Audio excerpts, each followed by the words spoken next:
El día de hoy vamos a continuar con el análisis de los esfuerzos por flexión y vamos a comenzar con la fórmula que utilizamos para calcular estos esfuerzos. Ok, entonces revisemos en este video qué tipo de esfuerzos se podrían presentar, ¿no? Noten ustedes que dependiendo de lo que queremos analizar, se presentan diferentes configuraciones de esfuerzo. Se puede ver que los colores van variando y van mostrando diferentes concentraciones, ¿no? Vamos un poco por partes.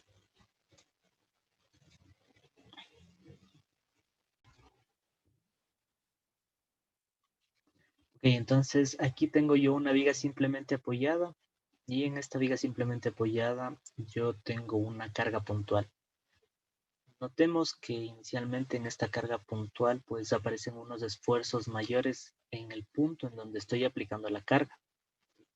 Así que si estamos analizando, por ejemplo, aquí medición comportamiento plástico, pues me va a interesar una distribución no uniforme de esfuerzos. Y en el punto en donde estoy aplicando la carga, los esfuerzos serán mayores. Noten que a medida que va aumentando, pues van apareciendo los esfuerzos aquí en la parte inferior. A eso nos referimos con los esfuerzos de tensión en fibras inferiores. Y aquí, en cambio, se hace un análisis por cortante que aparecen como líneas inclinadas, ¿no? Y aquí podemos ver al final cómo se podría presentar la deformación si tuviéramos una carga puntual demasiado concentrada, una fuerza bastante elevada. Bueno, entonces, si nosotros queremos establecer la fórmula de flexión, tenemos que hablar de ciertas condiciones en el uso de la misma, que corresponderían a las hipótesis que vamos teniendo para la deducción. Entonces, ¿qué estamos asumiendo? Pues que yo tengo una viga. Se le considera que yo tengo dos cargas puntuales en los tercios medios, porque de esta forma en la parte central se produce lo que se conoce como flexión pura. Tengo una viga, cuando aplico las cargas se produce esta deformada y a la vez pueden presentarse pues tensión en fibras inferiores, compresión en fibras superiores. Es decir, la parte inferior se alarga, la parte superior se comprime. Esto sucede con todas las fibras, excepto con la fibra que se encuentra en la mitad, que se la conoce como eje neutro.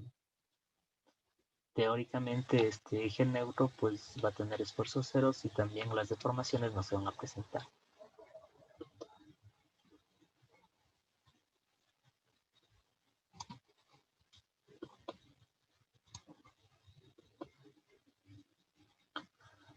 Bueno, cuando nosotros nos referimos al análisis de flexión, casi siempre tomamos a las vigas como ejemplo de flexión. Aquí están algunos perfiles típicos que nosotros solemos utilizar para el análisis de vigas. Tenemos, por ejemplo, la sección rectangular, la sección I, que podría ser en una dirección o en otra dirección. Generalmente la ubicamos en esta dirección. Podrían ser también secciones tubulares huecas, perfiles cuadrados, rectangulares, canales C o alguna otra forma extraña. Pero algo particular que se presenta en la primera hipótesis que nosotros tendríamos para la deducción es que estas cargas, noten ustedes que primero que son perpendiculares a este eje, ¿no? Y luego que en cierto caso pues se considerarían como secciones simétricas y la carga P se presentaría en el eje de simetría. Esto es importante porque si no, si ubicáramos en otra posición, hablaríamos de otros fenómenos asociados y que eso lo estudiaríamos después.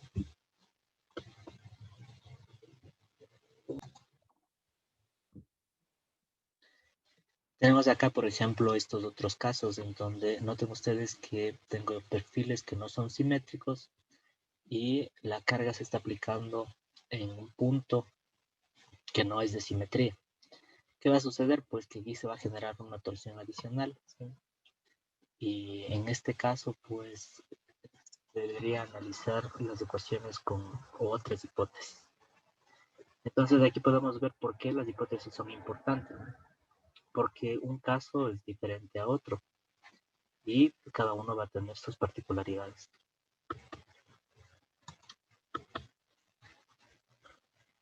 Veamos aquí, por ejemplo, cuando yo someto una viga a una carga puntual en la mitad del vano, habíamos ya conversado algo sobre la concentración de esfuerzos.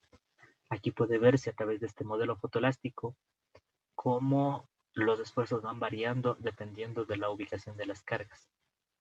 En este caso, pues yo tengo una carga puntual, entonces el esfuerzo será mayor cerca de esta carga puntual. Los apoyos también corresponderían a cargas puntuales. También yo tengo aquí una concentración de esfuerzos y progresivamente estos esfuerzos pues van disminuyendo mientras me voy alejando de estos puntos. También podemos ver aquí que en la fibra inferior pues tengo una distribución de esfuerzos en tensión, arriba tengo una distribución de esfuerzos en compresión y teóricamente en el centro tengo este eje neutro, ¿no? Bueno, entonces esto de aquí es algo que analizaríamos después, que los esfuerzos son diferentes en la sección. Por el momento nosotros vamos a considerar que tenemos una distribución uniforme.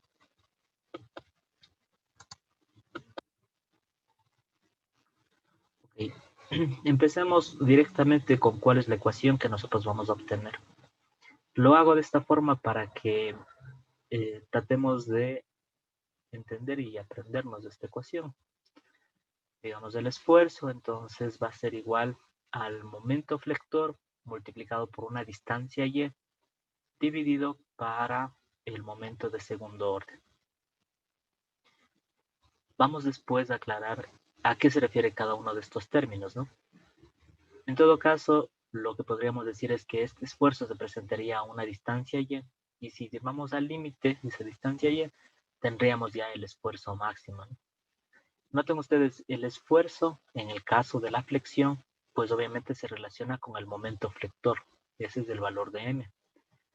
Y también es bastante notorio que se relaciona con la inercia de la sección, que es una propiedad mecánica de las secciones.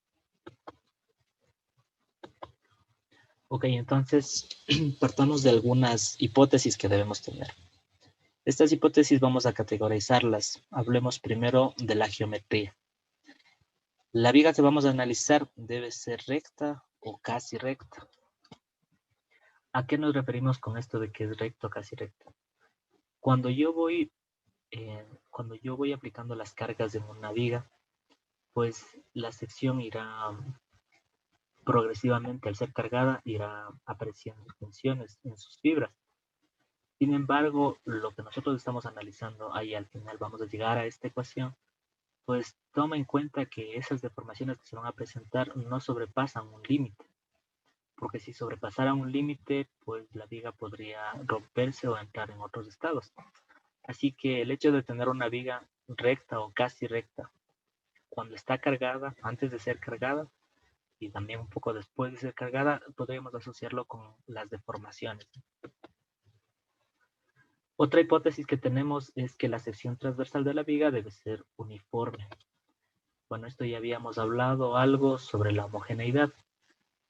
Nosotros notamos que influye bastante la forma de la sección, porque dependiendo de eso también podrían aparecer otros fenómenos asociados. Ok, aquí hay algo muy importante y es la viga debe ser relativamente larga y angosta en proporción a su peralte. Pues la verdad es que este parámetro nos encontramos bastante en la realidad. Las vigas justamente cumplen esta característica, ¿no? Esta característica geométrica me está diciendo que la sección transversal es bastante pequeña respecto a su dimensión longitudinal. Esto de aquí, por ejemplo, si lleváramos al límite, a medida que siga aumentando su sección, cada vez se haga más grande, pues nosotros podríamos llegar, por ejemplo, a tener una pared. Por ejemplo, si yo tuviera una viga y esa viga, la sección cada vez sigue aumentando, aumentando, aumentando, podría llegar a transformarse en una pared. Cuando yo tengo una pared, es decir, las dimensiones longitudinales y las dimensiones transversales son más o menos iguales, pues en cambio ahí ya no podemos referirnos a este fenómeno de flexión. Deberíamos ahí analizar, por ejemplo, el fenómeno de tensión diagonal o de cortante. Y entonces esto de aquí es bastante importante considerarlo, porque si no lo haremos, entraríamos en el campo de lo que se denominan las vigas de gran peralte, en donde los estados límites asociados son otros, ¿no? Me adelantaba, el estado límite asociado en vigas de gran peralte son el cortante o la tensión diagonal. Así que esto de aquí no estamos estudiando, sino la viga larga con sección angosta. Bueno, la viga no debe torcerse en el momento de aplicarse las cargas. Estamos considerando, y en resistencia de materiales se considera bastante, el hecho de lo que se denominan las cargas cuasi estáticas. Significan que son cargas que son aplicadas progresivamente, ¿no? No aplico cargas súbitas porque se presentaría un efecto dinámico y también podría presentarse este problema de torceduras, ¿no? Ok, adicional, pues tenemos este otro, que ninguna parte de la viga puede fallar por inestabilidad, es decir, por pandeo, desgarramiento de las secciones esbeltas. Con esta limitación nos estamos refiriendo a los estados límites que habíamos mencionado. En vigas estamos analizando solamente momento flector, bajo una característica particular que es flexión pura. No estamos considerando otros fenómenos asociados, como por ejemplo el pandeo lateral torsional o el pandeo local en los elementos, ya sea patín o ala.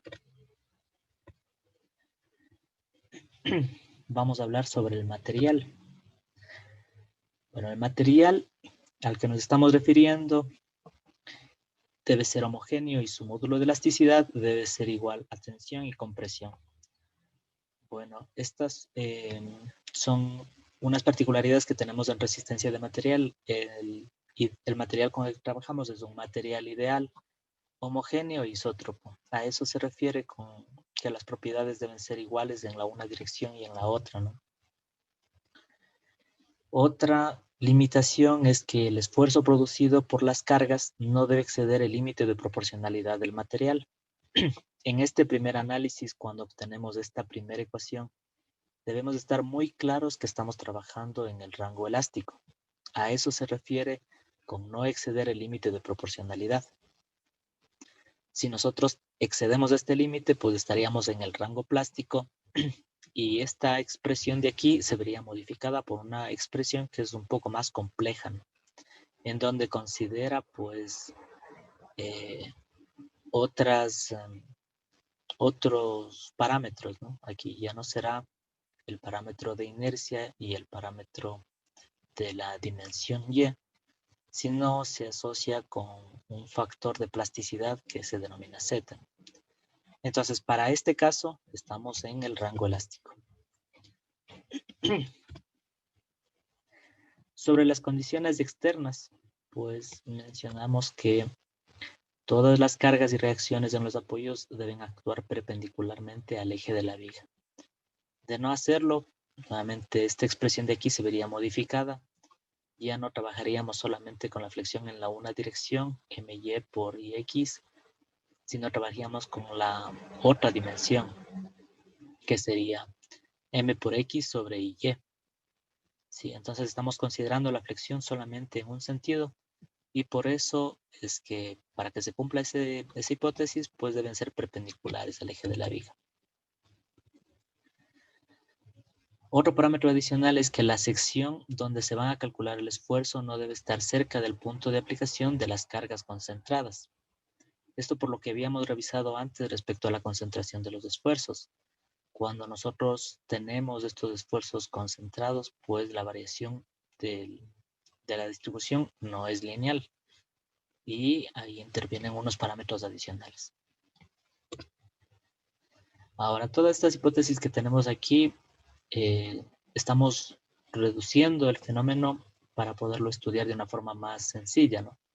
Ahora, después cada uno de estos serán levantados cuando ya nos metamos en el análisis del diseño propio de la sección. Bueno, entonces vamos a comenzar con la deducción bajo los parámetros establecidos en las hipótesis que hemos mencionado.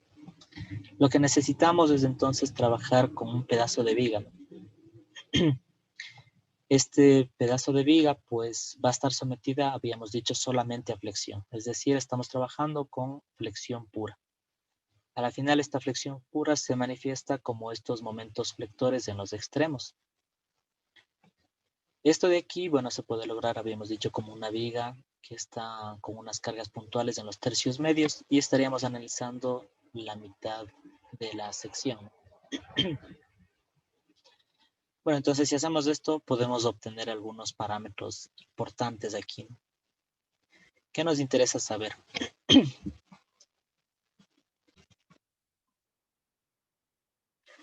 Bueno, nos interesa aquí que esta viga va a sufrir una deformación. Habíamos ya establecido que van a tener tensión en las fibras inferiores, compresión en fibras superiores. También habíamos establecido que va a haber un eje neutro que no va a sufrir deformaciones.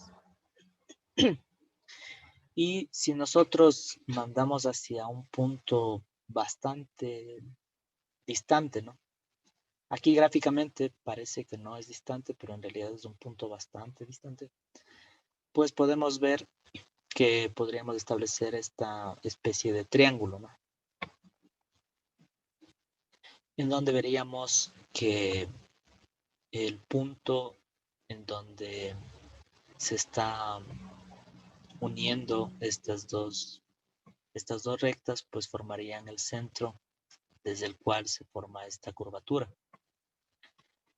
Tendríamos entonces el radio de esta curvatura, que en primera instancia estaríamos refiriéndonos a la distancia que existe hacia el eje neutro.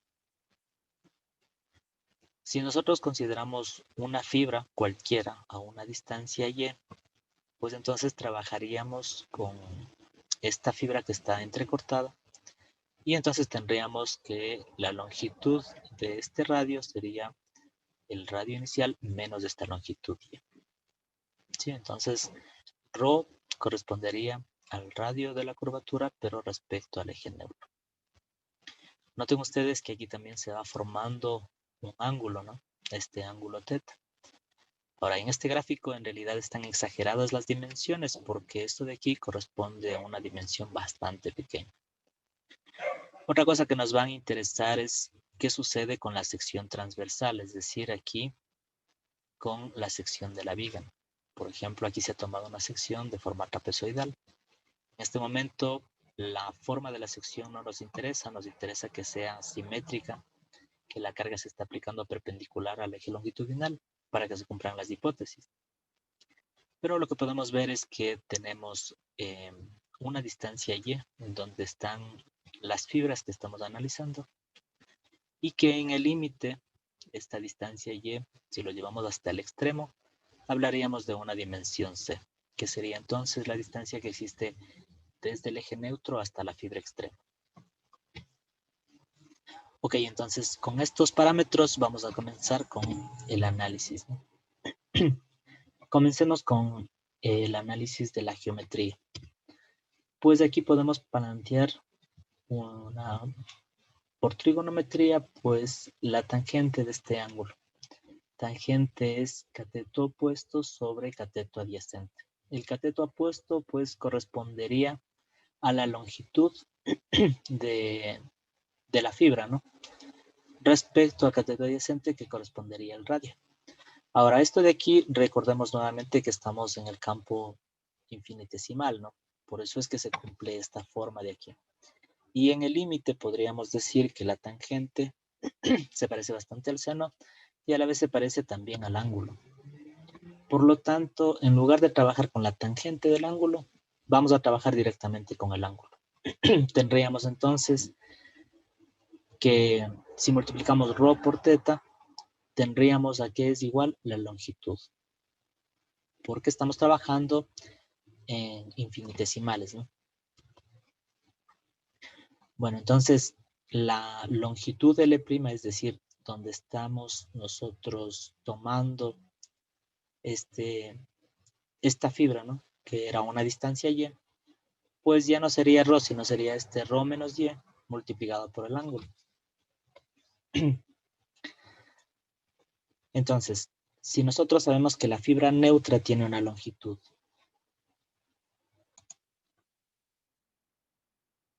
y la otra fibra pues tiene una longitud diferente, podríamos entonces relacionarla respecto a la longitud inicial, que sería la fibra neutra, porque decíamos que esta no sufre deformaciones. Entonces, la cantidad que se ha deformado sería la diferencia entre la longitud de la fibra que estamos analizando versus la longitud inicial. Esta sería la cantidad que se ha deformado.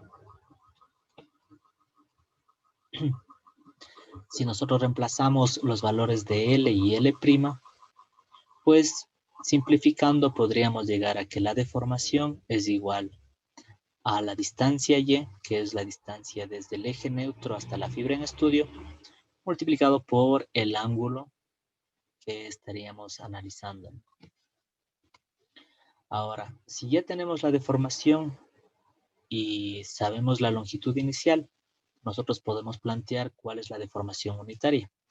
Por definición, la deformación unitaria es la relación entre la deformación versus la longitud.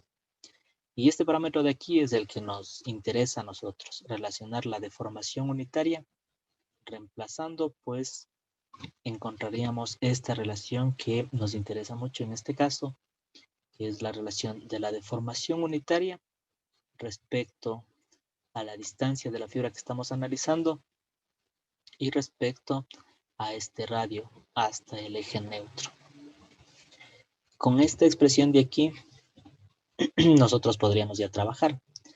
Ahora, si nosotros lo llevamos esto al límite, decíamos que podríamos estudiar una fibra cualquiera, pero en el límite podríamos estudiar la fibra última, ¿no? Si tomábamos la distancia desde el eje neutro hasta la fibra última, que era igual a C, reemplazaríamos aquí y tendríamos cuál es la deformación unitaria máxima.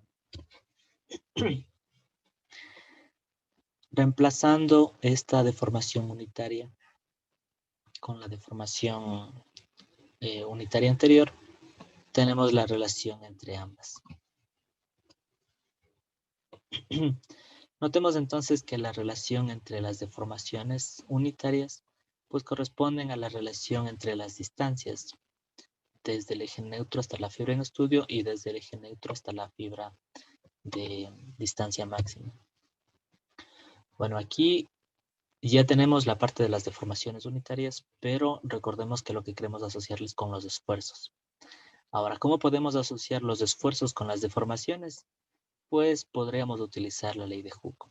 En esta ley se establece que los esfuerzos son proporcionales a las deformaciones y mi constante de proporcionalidad corresponde al módulo de elasticidad.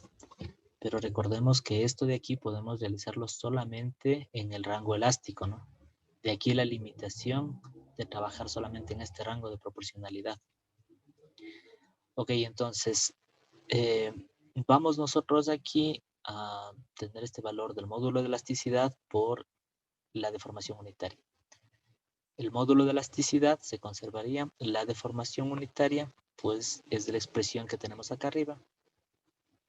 Podríamos reemplazar y a la vez este valor de aquí, pues, reemplazarlo en el esfuerzo. Y entonces tenemos una relación entre el esfuerzo en X y el esfuerzo máximo, que también tiene que ver con las longitudes. Ahora, algo adicional que nosotros necesitamos recordar es que los esfuerzos van a presentarse en el área, en esta sección transversal. Si nosotros integramos estos esfuerzos en el área, nosotros podríamos llegar a esta expresión donde reemplazamos los esfuerzos de esta expresión de arriba dentro del paréntesis, pues llegaríamos a establecer esta expresión igualada a 0. ¿Qué quiere decir esta expresión igualada a cero? Pues en realidad lo que me está diciendo es que tengo un equilibrio de fuerzas, porque aquí yo tengo la multiplicación de esfuerzo por área, eso me representa una fuerza, y lo que estamos diciendo aquí que existe es un equilibrio de fuerzas. Si yo tengo esta expresión de aquí, tengo la multiplicación entre el esfuerzo, digamos este cociente, ¿no? El esfuerzo y la longitud C, y tengo la integral, pues yo tengo dos opciones, o este primer factor es igual a cero o el segundo es igual a cero. El primero no puede ser igual a cero porque los esfuerzos justamente es lo que queremos calcular. Querría entonces denotar que esta segunda parte es igual a cero, ¿no? Este segundo factor igual a cero, pues en realidad corresponde al momento de primer orden. Si nosotros este valor de aquí multiplicamos por los esfuerzos, pues tendríamos el momento de la sección. Porque notemos aquí que tenemos el esfuerzo por el área, todo esto corresponde a una fuerza, la fuerza multiplicada por la distancia, tendríamos el momento. Eso podemos entenderlo mejor en este gráfico, ¿no? Si yo tengo aquí mi sección transversal, pues aquí yo voy a tener unos esfuerzos. Por un lado voy a tener los esfuerzos cortantes tau, por otro lado voy a tener los esfuerzos normales sigma. Estos esfuerzos normales van a estar en áreas muy pequeñas, diferenciales, y entonces la fuerza que se produciría sería igual a esfuerzo por distancia. Entonces, de esa forma nosotros tendríamos esta fuerza que se genera en este punto de área de A. Lo mismo sucedería acá, yo tengo otra fuerza, ¿no? Que también sería el esfuerzo en ese punto por el de A, el diferencial de área en ese punto. Estas fuerzas son las que habíamos dicho que están en equilibrio, y a eso correspondería la integral de sigma x por dA igual a 0. Y también, si nosotros multiplicamos esta fuerza por la distancia a los ejes, aquí tenemos el eje, tengo entonces fuerza por distancia, van a generar estos momentos de aquí. A eso corresponde esta integral que tenemos nosotros acá. Entonces, esfuerzos por área igual a 0, es decir, equilibrio de fuerzas igual a 0. Y también tenemos equilibrio de momento en la una dirección y equilibrio de momento en la otra dirección. En este caso estamos analizando solamente en esta dirección. Para flexión no simétrica, pues analizaríamos también un momento en la otra dirección. En este caso, como es una flexión simétrica, solamente tenemos en esta dirección.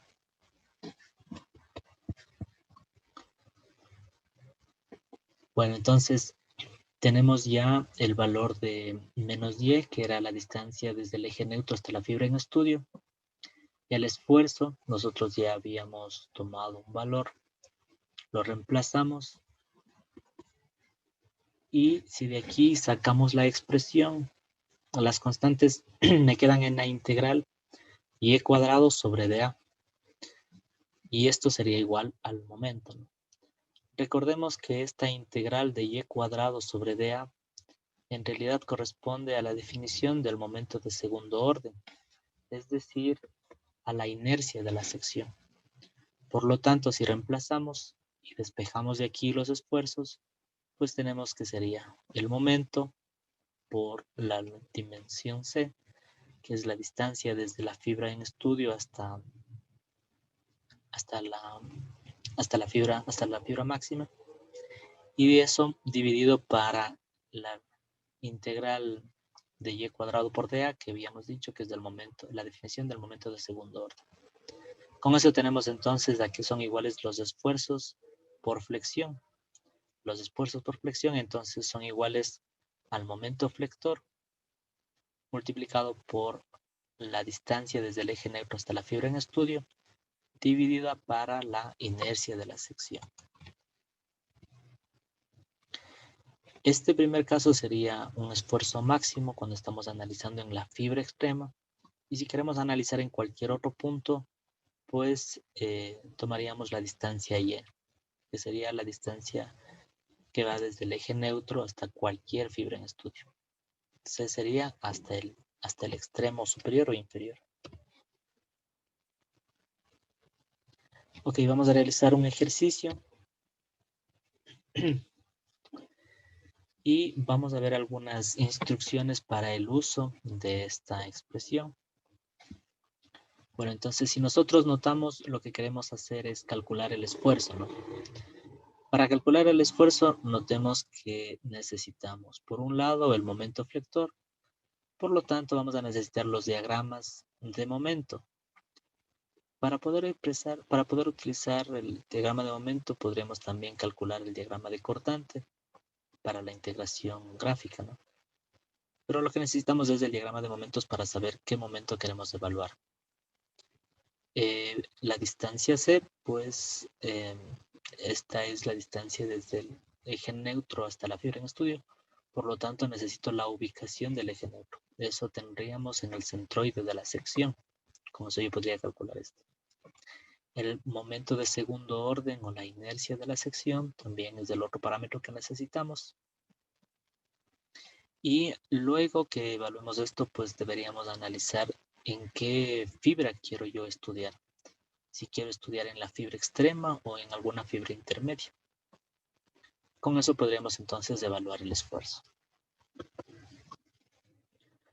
Ok, entonces vamos a calcular el esfuerzo máximo causado por flexión de una sección transversal cuadrada de 100, digamos de 25%, y donde la carga en la viga está aplicada en la mitad del vano.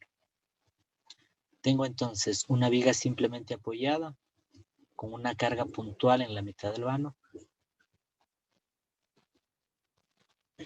Tengo mi sección y vamos a encontrar esta expresión que es la de los esfuerzos, ¿no? Entonces, esfuerzo es igual a momento flector por la distancia de la fibra en estudio sobre la inercia.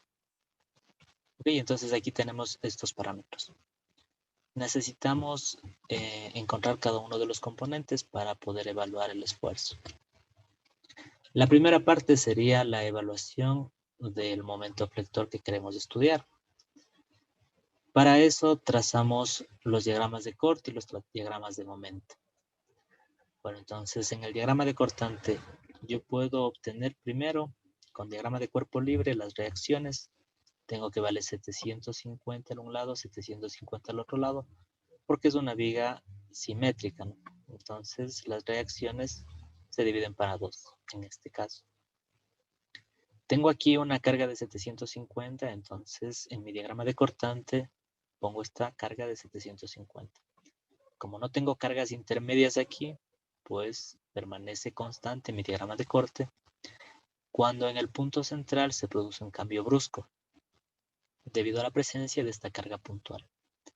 Bajamos entonces la cantidad de 1500, sería 750 aquí, 750 acá.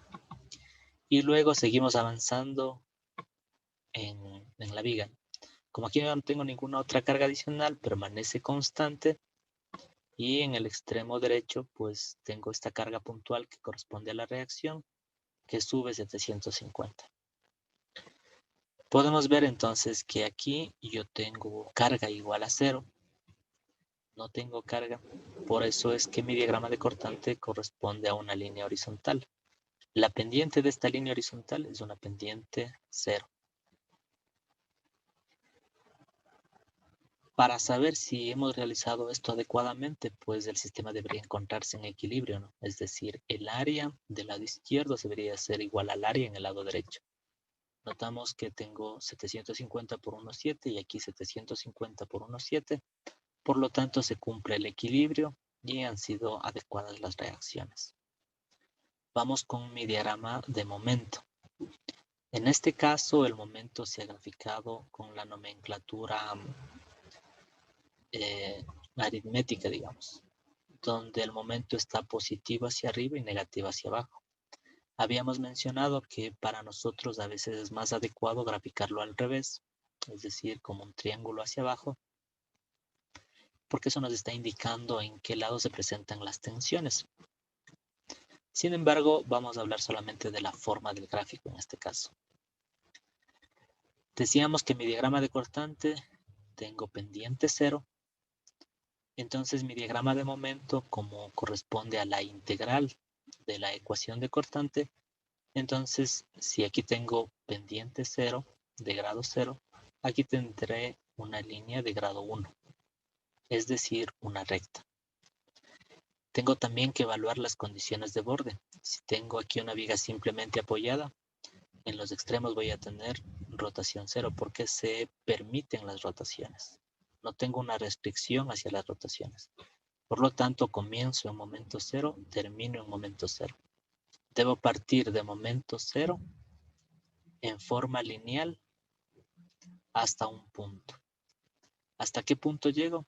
Si realizamos nosotros la integración gráfica, pues sería el área de la figura de acá. Es decir, 750 por 1.7. Así yo llego a este valor de 1275. Esta tengo yo como área positiva. Tengo en la una dirección. Llego a ese punto que sería el punto máximo. Ahora, en el otro lado yo tengo acá, en cambio, un área negativa. Menos 750 por 1.7. Por lo tanto, tengo que variar con otra pendiente. En este caso, en la otra dirección, linealmente hasta llegar a 0. ¿Cuánto tengo que variar? El área que yo tengo aquí, es decir, 750 por 1.7, que es el 1275, y se cumple que yo he llegado a 0. Tengo entonces yo mi diagrama de cortante, mi diagrama de momento, y entonces ya tengo el momento que me interesaría evaluar, sería el momento máximo. Ok, entonces vamos ahora a trabajar con la sección. Ya tengo el momento, necesito yo los otros parámetros. Por un lado, necesitamos la inercia. Cuando hablamos de inercia en esta expresión, recordemos que estamos hablando de esfuerzos máximos, por lo tanto también nos interesa los momentos de inercia principales. Los momentos de inercia, recordemos nosotros, que se refieren a cualquier fibra, ¿no? Puedo yo encontrar respecto a cualquier fibra, ya sea en la base, ya sea en la parte superior o en cualquier otra intermedia. Además, yo podría considerar la inercia respecto a un eje inclinado que se encuentre totalmente alejado de la sección. De entre todo ese infinito número de ejes que yo podría calcular, el que a mí me interesa en este caso para calcular los esfuerzos son las inercias respecto a los ejes principales. Los ejes principales en este caso son muy sencillos de encontrar, ya que corresponden a los ejes de simetría. Entonces, vamos a referirnos al eje de simetría horizontal, es decir, aquel que pasa por el centroide. Respecto a este de aquí, es el que vamos a calcular nosotros. Entonces, el momento de inercia respecto al eje principal corresponde a BH cubo sobre 12, porque es el principal. Entonces, la base es, en este caso, 25, la altura es 100. Al cubo sobre 12, pues yo ya tengo cuál es la cantidad del momento de inercia en unidades a la cuarta.